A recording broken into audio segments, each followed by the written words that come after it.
Well, ladies and gentlemen, it gives me great pleasure to introduce Mr. Bobby Henline.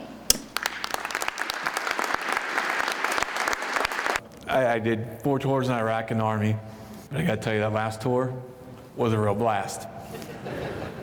That's right, my Humvee got blown up by a roadside bomb. It took me 4 tours and an IED to figure out my lucky number was 3. Like, I've had so many skin grafts, I can't tell my ass from my elbow these days. It's ridiculous. I sin bästa skjorta ska han möta flygbataljonen McGuire i New Jersey. För ett skratt och en inblick i ett öde så får de flesta av oss att lova att aldrig mer klaga. I'll talk about going into the service. In what way has the stand-up comedy helped you to recover? It helps me, one, I get to joke around, break the ice with others that might see myself or somebody else like me out in the public with burns. And it helps them see that there's somebody else inside. It helps to get that awareness out there. And now that burn survivor can go out in public and people are going to understand what's going on with them, and they're really willing to talk to them and just kind of break the ice and open up to what it's like to be burnt. And I get to share that message with the joke. It makes it easier for people to talk about when you're laughing about it. I always get the energy. Yeah. You always see those comics that are like boxing. Yeah. It's like just trying to get that energy up. Let's get pumped up. You know? Yeah, especially if you're waiting, like you get there. Den där väntan är alltid lite nervös. Men för Bobby finns bara en väg och den leder framåt. Och varje dag är så värdefull. Men det känns i magen och det tar ändå ganska lång stund innan du kan skratta åt den självutlämnande Bobby Henline från Texas. This is actually a rare birth defect. You see, my mother, unfortunately for my brother and I, had to work through her pregnancy in the circus as a fire eater. You have to call the elephant in the room right away. You know, the first thing I'll usually come out there and I'll open up real quietly and I'll look at the audience. I'll let them look at me. I'll look at myself, like, what are you looking at? And like, you should see the other guy. I'm not that bad. Det var en dammig dag i april 2007 efter den dagliga bönen och ett samtal hem till familjen som Bobbys lastbil i en ganska låg hastighet rullade över den där nedgrävda bomben som detonerade och skickade det tunga ekipaget 15 meter upp i luften i en fruktansvärd eldstorm. They put me in a medically induced coma. It was 3 to 4 artillery rounds buried in the center of the road. And the Humvee was right on top of it. It blew that up our Humvee and flipped it upside down and slid like 20 meters. Engulfed up in flames.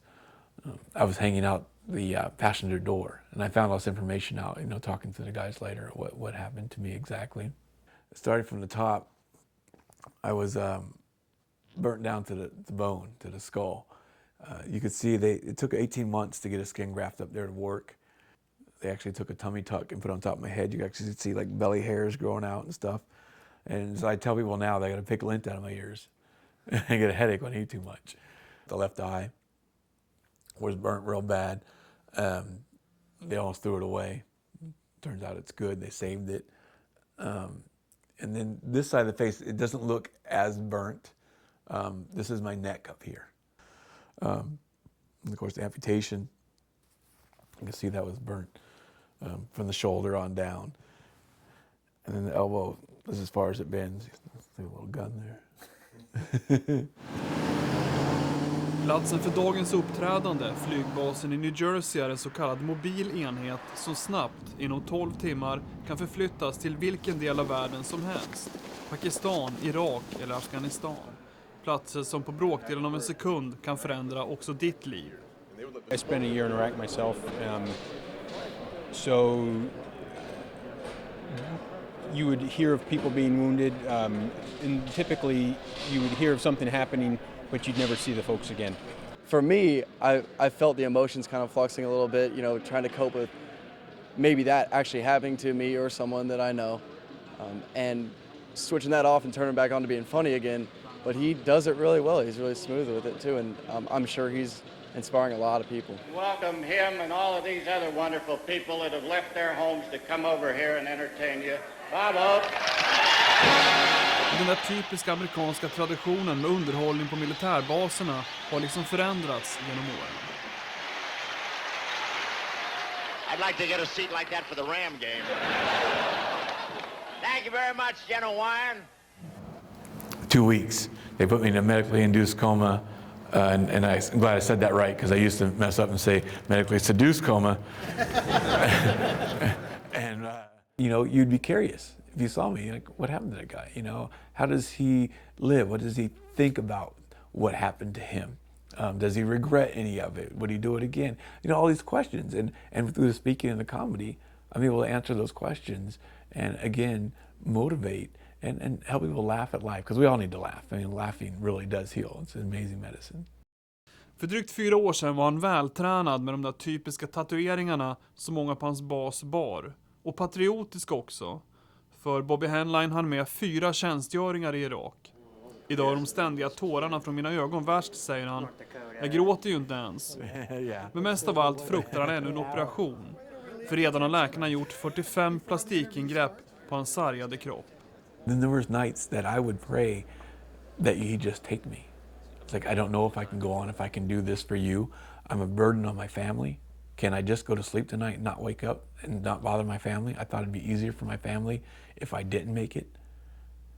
I felt like a bigger burden. They had to worry every day. Is Dad going to make it? Is he going to get an infection? Is he going to die? My wife doing 4 hours of wound care on me, and she could have caused an infection. My life was in her hands. Does your wife think you're funny? Not at all. She says, she tells her, you live with him 24/7. It gets old. That excuse I use when I forget something, I got blown up, honey. She said that ran out. I ran out of credit on my blowing up excuse. It just opens and closes. Han låter oss titta på den där armprotesen och det återuppbyggda skallbenet mot ett enda löfte. And if I'm really mad at someone, I'll hold it open for 5 seconds and tell them how I really feel about them. Will he be the colonel be introducing me, or is it? Att vi ändå lämnar mötet med trebarnspappan med ett leende på våra läppar, övertygad om att livet är fantastiskt och kul. Need a hand? If somehow my story can motivate individuals to better their life, whether they feel like they need to quit smoking, they have a drinking problem, or they're doubting themselves that they can't go back to school and get a better job and a career. And they've seen what I've done after being at the bottom and almost dead. And that I'd be able to come back and laugh and share my story and go skydiving and go surfing and snowboarding and still living life to the fullest.